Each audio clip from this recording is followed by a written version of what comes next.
Hi Aries, welcome to Sweet Tea Astrology and Tarot. My name is Erica, welcome to the channel. This is your January 2017 Astrology and Tarot video scope reading, so I hope you enjoy it. Why don't you sit a spell so we can talk about the stars.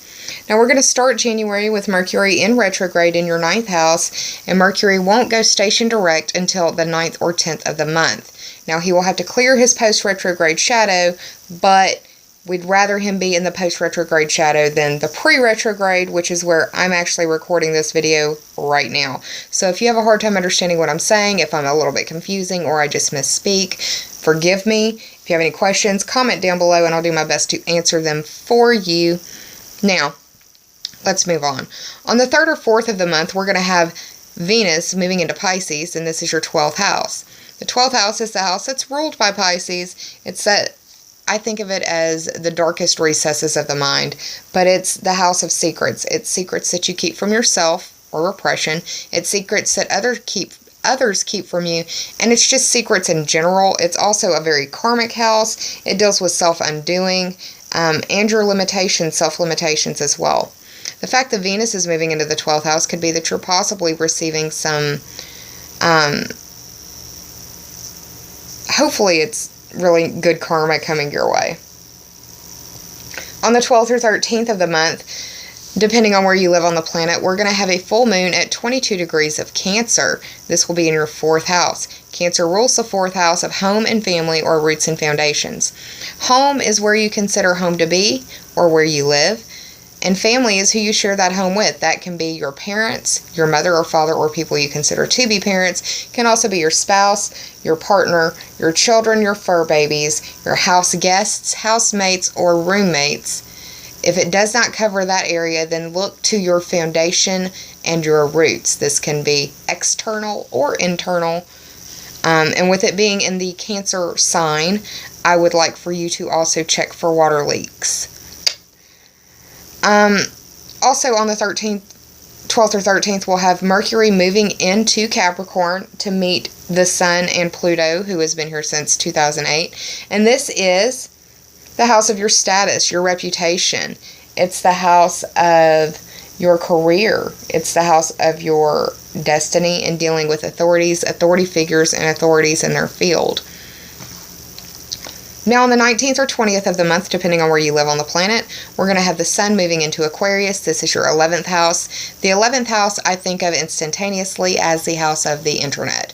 It's connecting with the world through the internet means. But it's your friends, your groups, your memberships, associations, and teams that you belong to. It's also your bucket list, your future wishes, goals, and dreams.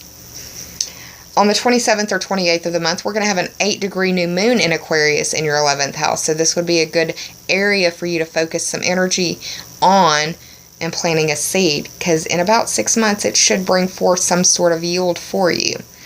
In the house of your friends, your groups, your memberships, associations, or dealing with the internet. You may be wanting to start a YouTube channel.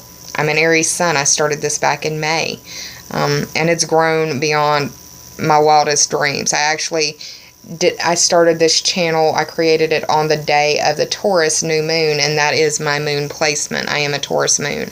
So I did the Taurus new moon, which was in May, and this channel has grown beyond my wildest dreams. It's a testament to this new moon, full moon stuff being something you can actually use to help manifest things in your world.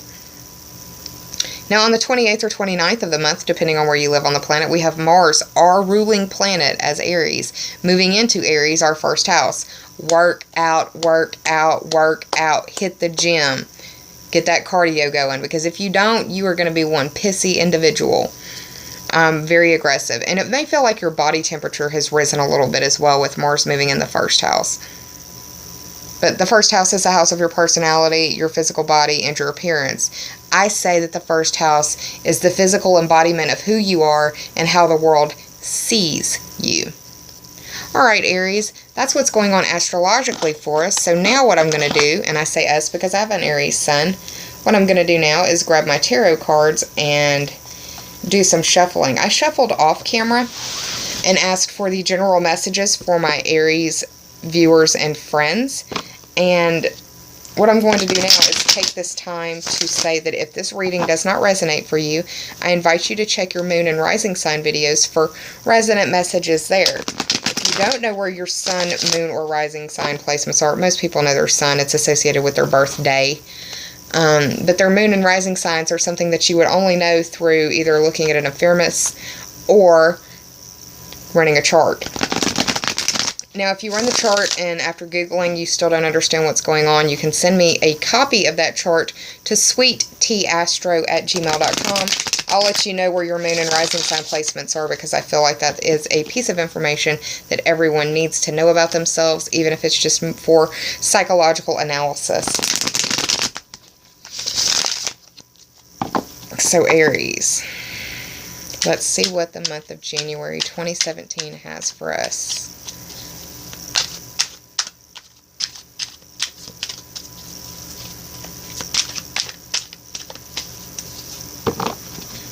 Gonna cut.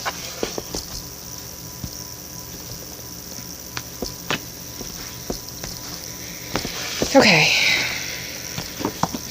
I'm going to take the bottom card to represent the underlying theme or the overarching energy. I'm going to take the first card to represent the present, the second to represent the past, the third to represent the obstacle, the fourth to represent the help, and the fifth to represent the outcome. Those are all possible outcomes, obstacles, help, etc. The next, I'm going to pull a Healing and Meditation Oracle card for you.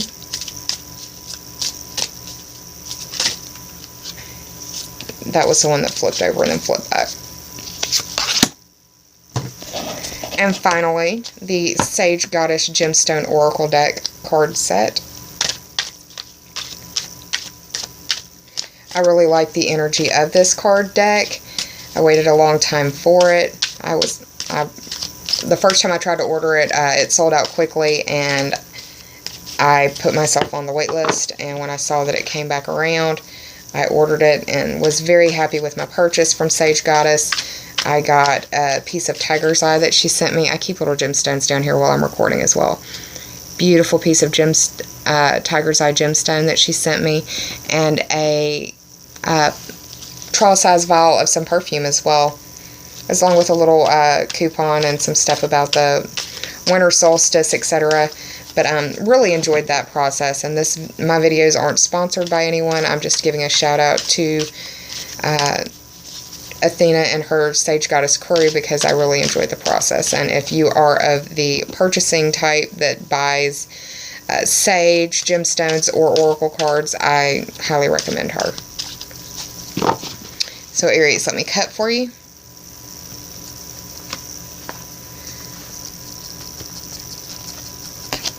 Okie doke. What I'm going to do now is hit the pause button, turn these cards over, do the tarot math for you, and I'll be right back with your story. Hang tight, my Aries. Hi Aries, I'm back with your cards, so let's get started. The underlying theme or overarching energy of this January 2017 reading is the Four of Swords. The Four represents the Cancer-ruled house of home and family, or roots and foundation. It's also where the full moon will be occurring. It could be that you are feeling under the weather or ill, or possibly put on bed rest around the time of the full moon on the 12th or the 13th. If it's not you, it could be someone in your family, possibly a mother or a father. Anyone you share your home with, though, would be covered. The swords represent air sign energy. The air signs are Gemini, Libra, and Aquarius. It could be a Gemini, Libra, or Aquarius, sun, moon, or rising individual that is being put on bed rest of some sort, or isn't feeling well, or this is really a card of rest. And I also see this as like the minor arcana death card, but it could just be the death of a situation or the ending of a situation.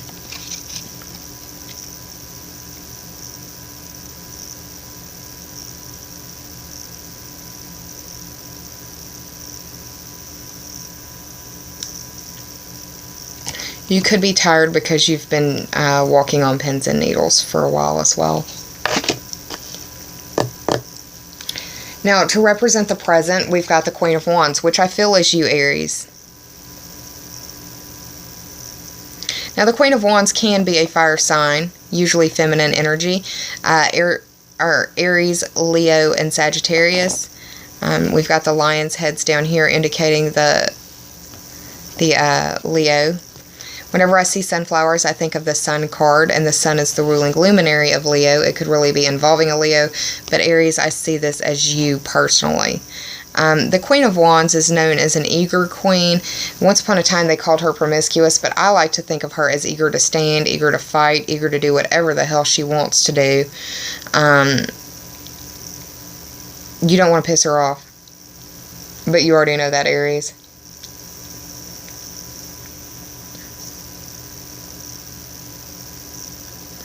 And maybe that you feel like you need to defend, or you're ready to defend, you're ready to argue, you're ready to fight if need be. You could be readying yourself for something you know that is coming down the bend, where you may have to get into a situation where you have to defend yourself. Possibly dealing with your relationship, or in your teams, memberships, or even on the internet. Now, the past situation, and I like this in the past, is the Tower.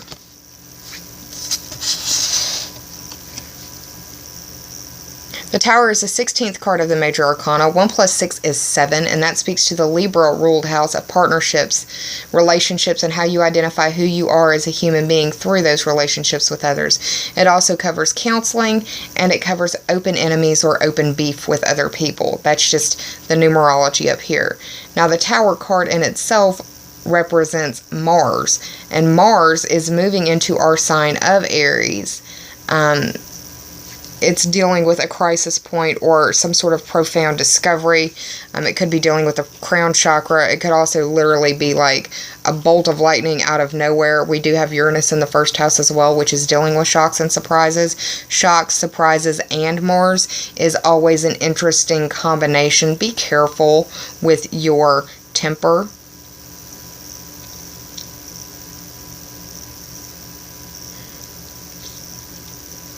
Be careful with how you use and utilize the internet as well. It could be that it comes back to bite you in the behind.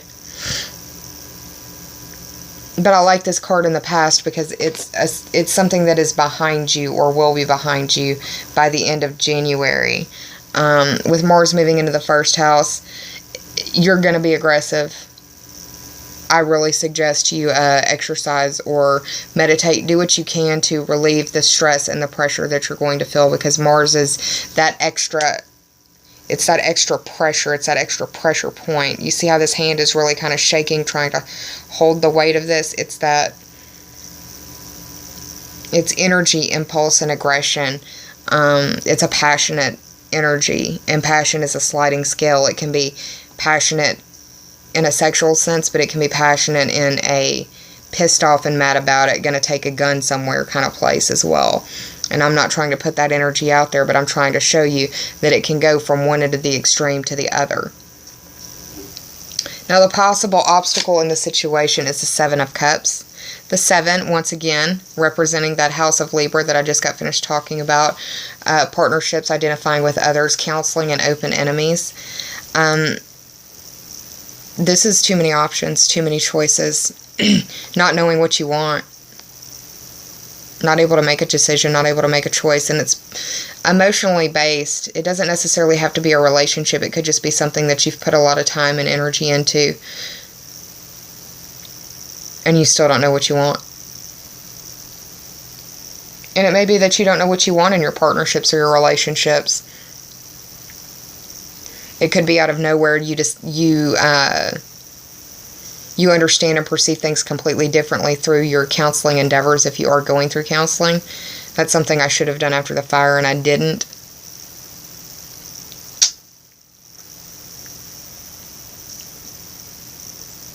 But I'm gaining my own perspective through my own walk and my own journey. The cups represent water sign energy, and the water signs are Cancer, Scorpio, and Pisces. We've got Venus moving into Pisces in your 12th house, and we've got this full moon in your 4th house. And the moon is Cancer's ruling luminary, so it's going to be very emotional, whatever's happening around this full moon, and it's going to involve your home or your family in some way, your roots or your foundation. And what's interesting is the card that's the help for you is the take a step back and recollect. Don't drop your weapon, but remove yourself from the fray. I see this as a card of like regrouping yourself, and it's interesting because the card that follows it was showing up in the Pisces spread earlier, so you may want to watch the Pisces video. But the 9 represents a Sagittarius ruled house of foreign people, foreign places, foreign things. It covers the study of foreign languages, religion, astrology, and philosophy. It covers the ideas of political system matters and legal system matters. It also governs long-distance trips, adventures, and questing. The 9th house is really your view of the world expanded through travel or study. But this guy looks like he's had an issue. We're talking about Aries. Aries rules the head. You may have hit your head, or you may be feeling ill. You may be running fever. You may be dealing with trauma to the head. I know I'm dealing with my own specific trauma to the head, PTSD-wise, because of the fire. Had a house fire 2 years ago, and yeah, my life right now is kind of up in the air because I went to school. I did not stop. I took every semester I could, and I really just burnt myself out, and I'm going to go back in the spring, but I took this fall semester off because I knew that I needed to regroup. I knew I needed to recount, and I knew that the major that I was in was probably going to change thanks to me looking at astrology and stuff like that, and I decided to take this time off, and I'm glad that I did because a lot of things have happened that really would have messed up my studies had I been in school, like my oldest son having surgery on his foot. I would have missed a lot of class. I would have ended up having to drop those classes. So it was money saved in the long run, but I don't like not being in school. I've been on that path for so long to not be in it. I feel a little trepidatious. The possible outcome, though, is the 5. The 5 of Wands. And the 5 of Wands, I see this as play fighting, or like it's like playful competition. And some people take it more seriously than others, so just be mindful of that. But the outcome could be that you're dealing with new social circles, new pleasure-seeking circles. Could be dealing with defending your creations. I really see this as me debating again. But that's just me. This reading isn't about me. It's about Aries. But this card indicates getting back in it. Jumping back in it. Do you see how I literally did this for the Pisces video, where I showed this guy was looking at this altercation, this situation, and was kind of standing back and recollecting himself and recollecting his thoughts and possibly catching his breath. And this card being the outcome indicates that you need to get back in it. Whatever it is that you were creating, whatever it is that you were doing. And it could also be speaking to possible fertility in the 5th house and babies coming. The Queen of Wands, like I said, she was once upon a time seen as a promiscuous queen. I don't see her as that way. I think that that's an archaic way of looking at her. I'd rather consider her an eager queen. Eager to stand, eager to fight, eager to do other things too. And she's not afraid of the taboo. With the black cat being in front of her, I don't feel like she's intimidated by that at all. Now, I did the tarot math spread, and here's what's funny, is it came up to 41, and 4 plus 1 is 5. That's the Leo-ruled house of creation, creative ability, that's your artistic endeavors. I say that the 5th house is where you have skin in the game. It's where your children are created. It's where you fall in love and where that romance is built. It's your social circles and how you seek your pleasure within those social circles. So it's getting back out and participating in life if you've been a hermit. Starting off as a hermit in the bed by yourself, solitude, and by the end of the month, in the thick of it, being competitive, joining life again. That's what I'm seeing. Just be careful. 5th house energy, it could be a shock or a surprise that you may end up pregnant. Or your partner may end up pregnant. So, there's that. But another interesting piece of synchronicity that goes to this is the Healing and Meditation Oracle card that fell out for you was the Relaxation card. Doesn't this look like the beginning of a new day?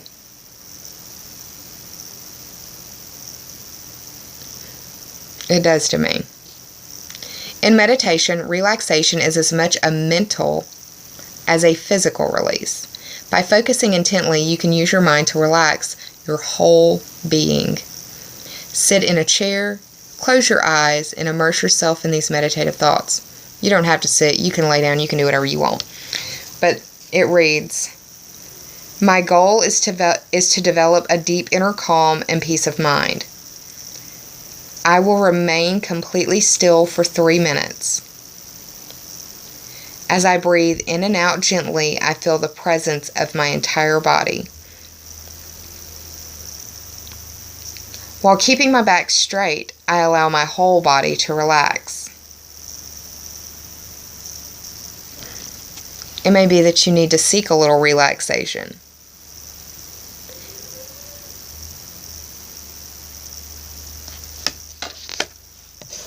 The Sage Goddess Gemstone Oracle card that I pulled for you is Hematite.